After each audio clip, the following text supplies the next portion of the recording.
Hey, welcome back to my rant on Ninja Turtles 3. This is part 2 of the video, so make sure that you saw part 1 first. Now the plot of the movie is, I don't know, I think April buys some lantern from an antique shop and that makes him go back in time. The imagination's just overwhelming. So the turtles are in ancient Japan, Michelangelo gets captured, and then they have to rescue him and get back to their present time. There's not as many fighting scenes either. Just to prove my case, let's look back at the other movies and count all the battles, but only the ones with the turtles. In Turtles 1, there's Raph versus Casey, that's 1. Raph rescuing April from the Foot Clan, that's 2. Raph on the rooftops and the rest of the turtles joining in, that's 3. And the final battle, all the turtles against the Foot Clan and then Shredder. Well, we can count that as one final battle, so that's 4 battles and 2 of which involve all the turtles. So let's go to Turtles 2. We have the first battle in the shopping center, that's 1. Then the fight at the lab, that's 2. Raph in the junkyard, 3. Then rescuing Raph in the junkyard and facing Toka and Razar, 4. Then the final club scene, so that's 5 battles and 4 of which have all the turtles. In Turtles 3, there's the fight in the dungeon with no Michelangelo, well, anyway, that's 1. Then there's the fight at the river, again, no Michelangelo, so that's 2. Then there's the final fight with all the turtles, so only 3 battles in the whole movie and only 1 in which Michelangelo's involved. And that pissed me off because he was my favorite turtle. Some of the concepts are just ridiculous. Like when April's thrown in the dungeon, she looks over at this guy next to her and she says, Casey? Okay, so you're saying that Casey Jones had an ancestor in Japan? Well, even if I'm going to accept that, why does she call him Casey? Like he's going to respond? And then, just to push this scene over the edge of mockery, they have this rat creep in. And April says, Yeah, you look familiar too. What? You don't mean... Oh my god, they do. I swear, I didn't make this edit. The movie actually fades from the rat to Splinter, implying that that rat is Splinter's ancestor. Now, April never ceases to amaze me. Of course the fucking rat looks familiar. It's a rat. I can't tell one rat from another. And of all the rats that can be crawling around that dungeon, how does that one just happen to be it? And I gotta say, all the planets must have lined up. April meets both Casey and Splinter's ancestor in a matter of seconds. And I can accept Splinter because it's Japan and that's where he's from. But both of them? That's the biggest fucking coincidence I ever heard in my life. You know what other part I can't stand? This. That turtle duck thing is really getting old. I mean, it was cool the first time, but geez, it's enough of that shit. So is there anything I like? Well, I kind of hate to admit it, but when they're dancing to Tarzan Boy, that's the highlight of the movie. Come on! Hey! Come on, yeah! All the turtle movies are full of bad jokes and constant references to movies or TV shows, but this one just takes it another step to absurdity. The other ones were corny, but this is beyond corny. The recurring joke is Wet Willy time. It's Wet Willy time! Pretty bad, but without ranting on forever about this crap, I'm going to round up my personal top 10 worst lines from Ninja Turtles 3.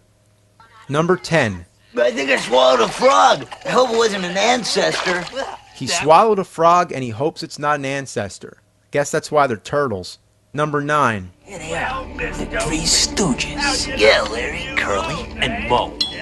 So, just in case we don't know the names of the Three Stooges, be sure to say them all. Number 8. Wow, a Legorama. Shwing! No comment there. Number 7. It's Star Trek time, guys! It's Star Trek time. Number 6. What if we make like a cosmic U-turn and end up back in Godzilla land? Funny, get it? Japan, Godzilla land. Number 5. Oh, it's hammer time. Oh, God. Number 4. Did you hear what he called me, Leo? Yeah, an ugly lump of dung. Whoa! That was an insult, Leo. Not necessarily, Raph. Did you know that in some countries dung is used as a fuel source? Oh, so that makes it a whole lot better. He called Raph a fuel source. I'm sure that's what he meant too, right? Number 3. We're turtles, friend. The Teenage Mutant Ninja variety. Sleazeball. Yeah. Okay, the line was bad enough, but look at how the turtles react to it. Like, yeah, he really told him off. Alright, number 2, and I'm warning you, it's about to get really bad now. Listen to this one.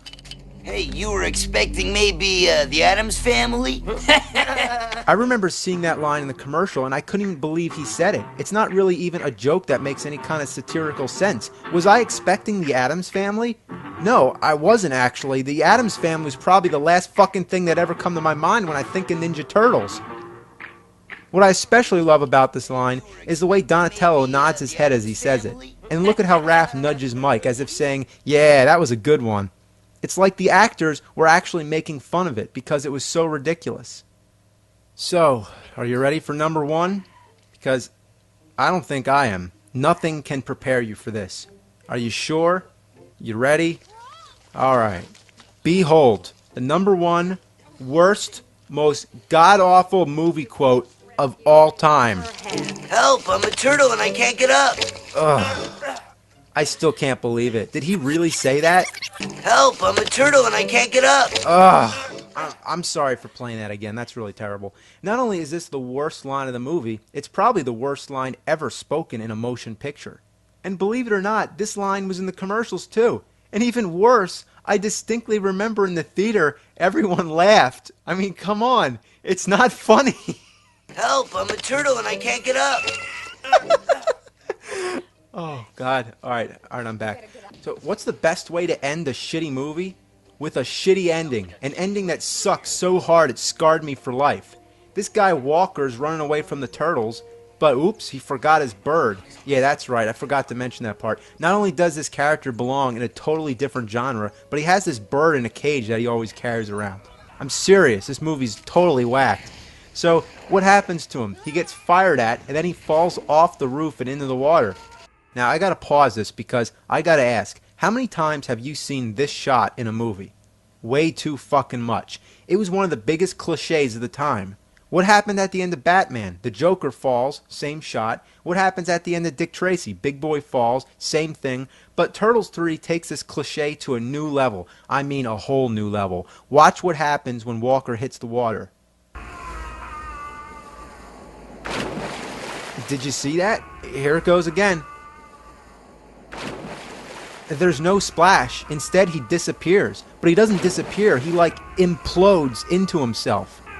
I'm really stunned. Like, why'd they do this? They couldn't do a special effect for a splash? But what they could do is make him implode. Now, if you couldn't make a splash, why couldn't you just cut away and then just leave the sound of the splash? That would have actually been more effective. I can re-edit it right now. Watch.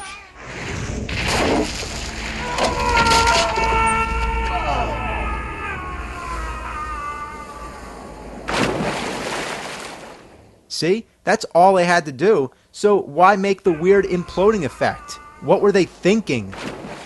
Now to top off the whole thing and carry on in the tradition of Splinter telling a joke at the end, what do? The worst fucking joke ever to close the worst fucking movie ever.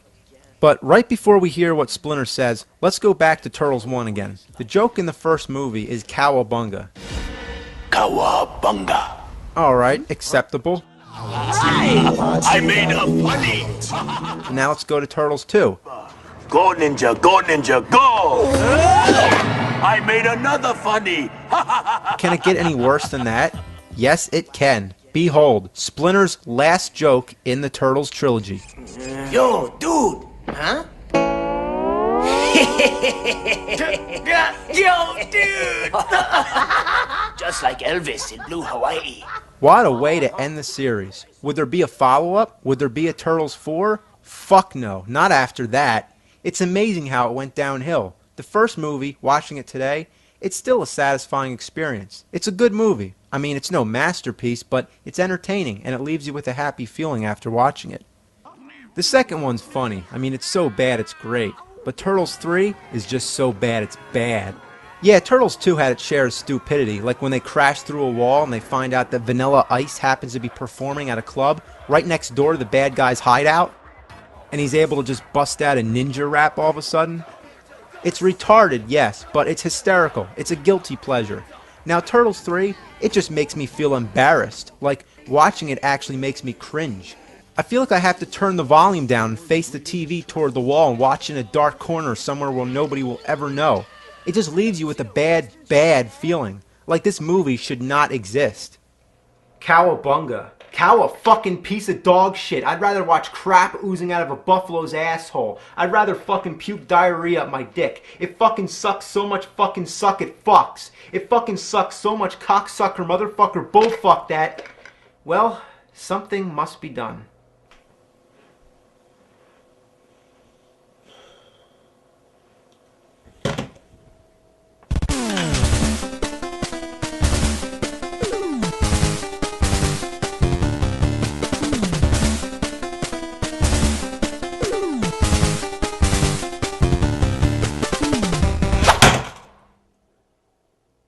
It's hammer time!